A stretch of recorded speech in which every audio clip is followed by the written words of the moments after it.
జమ్మూ కాశ్మీర్లో high alert కొనసాగుతోంది. అమర్నాథ్ యాత్రికులపై ఉగ్ర దాడి నేపథ్యంలో భద్రతని కట్టుదిట్టం చేశారు అధికారులు. అమర్నాథ్ యాత్రను మాత్రం యథావిధిగా కొనసాగిస్తున్నారు.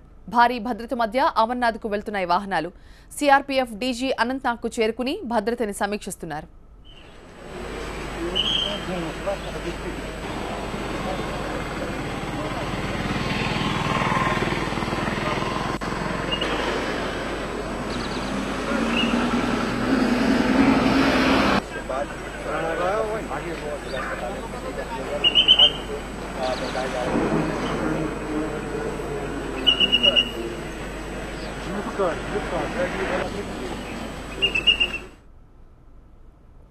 మరోవైపు ఉగ్ర దాడికి నిరసనగా బంద్ పాటిస్తున్నాయి విపక్షాలు. 2 రోజుల పాటు విద్యాసంస్థలకి సెలవులు ప్రకటించారు అధికారులు. ఉగ్ర దాడి నేపథ్యంలో అత్యవసర సమావేశానికి పిలుపునిచ్చారు గవర్నర్. శ్రీనగర్లో ఉదయం 11 గంటలకు గవర్నర్ అధ్యక్షతన ఉన్నత స్థాయి సమావేశం జరగనుంది. కేంద్ర హోంమంత్రి రాజ్నాథ్ కూడా రివ్యూ మీటింగ్ను నిర్వహించనున్నారు. అటు కాశ్మీర్లో మొబైల్, ఇంటర్నెట్ సేవలను నిలిపివేశారు. ఉగ్రదాడిపై దేశవ్యాప్తంగా నిరసనలు వ్యక్తమవుతున్నాయి.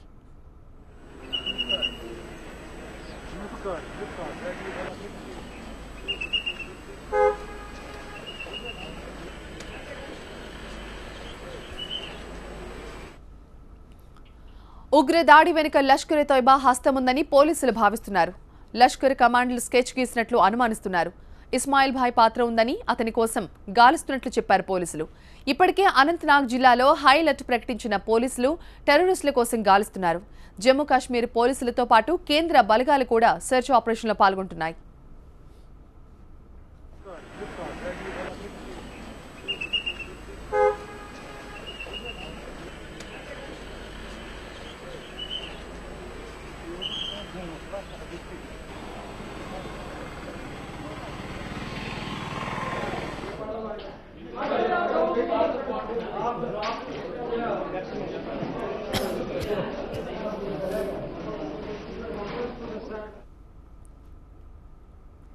నిన్న రాత్రి అనంతనాగ్ జిల్లాలో ఉగ్రవాదులు మారణ హోమం సృష్టించారు.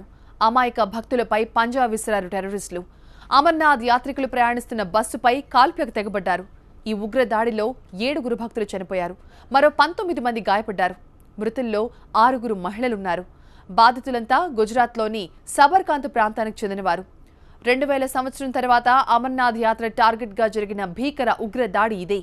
నాటి దాడిలో 30 మంది యాత్రికుల్ని పొట్టన పెట్టుకున్నారు ముష్కరులు.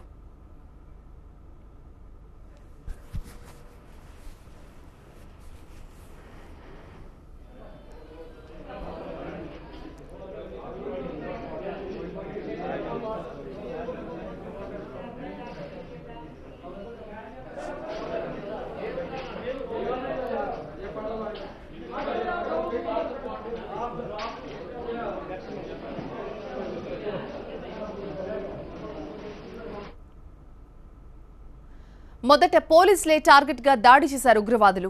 రాత్రి 8:30 గంటలకు జమ్మూ శ్రీనగర్ హైవేపై బొటెంగులోని బుల్లెట్ ప్రూఫ్ బంకర్పై కాల్పులు జరిపారు. ఎదురు కాల్పులతో ధీటుగా బదిలిచ్చారు పోలీసులు.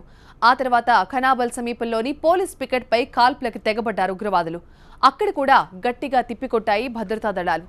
దీంతో చివరకు యాత్రికుల బస్ని టార్గెట్ చేసి కాల్పులకు తెగబడ్డారు. బస్సుపై విచక్షణారహితంగా కాల్పులు జరిపి పారిపోయారు ఉగ్రవాదులు.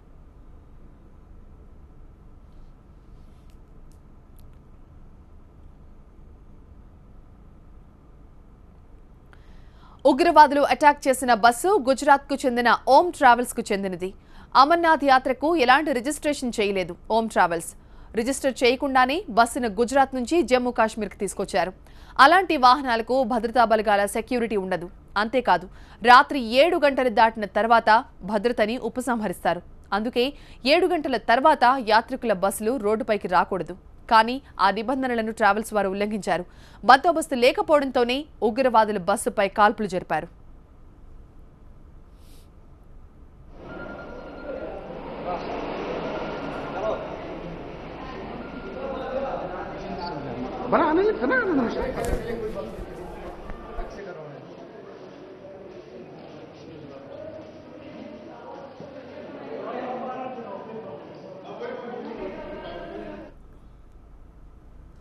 ఘటన జరిగిన వెంటనే జమ్మూ శ్రీనగర్ హైవేను మూసివేశారు అధికారులు.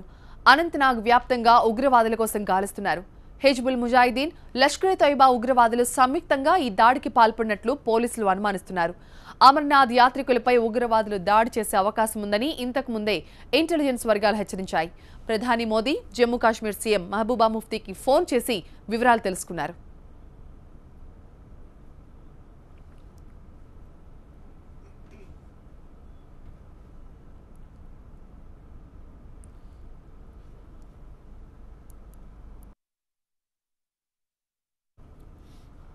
అమర్నాథ్ యాత్రికులపై ఉగ్రవాదుల దాడిని రాష్ట్రపతి ప్రణబ్, ప్రధాని మోదీ తీవ్రంగా ఖండించారు. ఇది పిరికి పంద చర్య అన్నారు.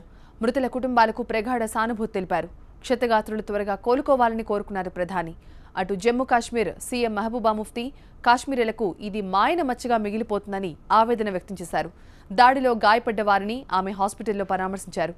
దాడికి పాల్పడిన వారిని కఠినంగా శిక్షిస్తామని స్పష్టం చేశారు.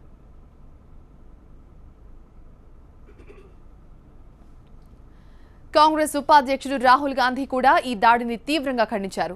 అమర్నాథ్ యాత్రికులపై దాడికి ప్రధాని మోదీ బాధ్యత వహించాలని, ఇప్పటికైనా భక్తులకు తగిన భద్రత కల్పించాలని రాహుల్ ట్వీట్ చేశారు.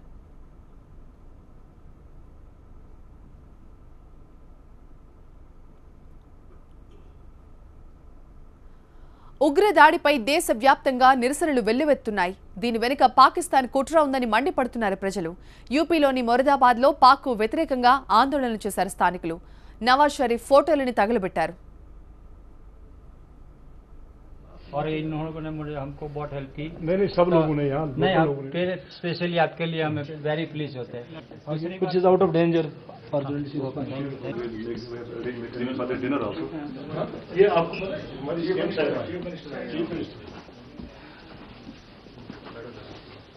माफी बस माफी कह सकते हैं, आप लोगों से माफी मांग सकते हैं और क्या कहें।